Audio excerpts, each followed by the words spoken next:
There are now just under 100 days remaining until the city of Busan, here in South Korea, hosts a gathering of 10 Southeast Asian nations for what will be the country's third special summit with ASEAN members to be held here in South Korea.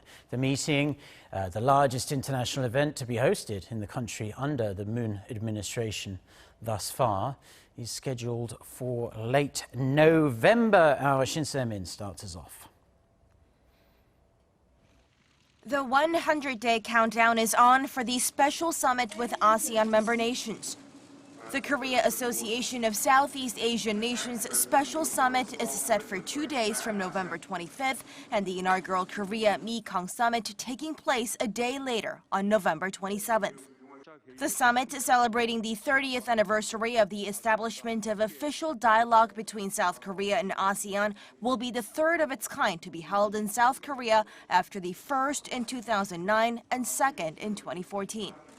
President Moon Jae-in has placed great attention on advancing relations with ASEAN as a way of expanding South Korea's diplomacy, which has long been primarily focused on the four major powers, the U.S., China, Russia, and Japan. Topping the agenda, establishing a joint will to pursue the free trade order against the backdrop of growing trade tensions, including the intensifying clash between Seoul and Tokyo. South Korea and ASEAN nations will seek ways to expand trade, strengthen free trade order, and to explore ways for shared prosperity through mutual cooperation, especially at a time of heightened trade tensions between major economies.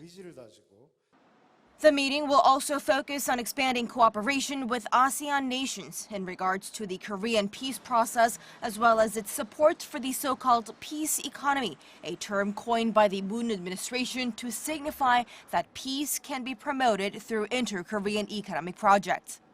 And South Korea's presidential office has suggested North Korea's leader Kim Jong-un might be invited to Busan for the ASEAN meeting as a special guest if talks with the U.S. get back on track after a prolonged lull on diplomacy.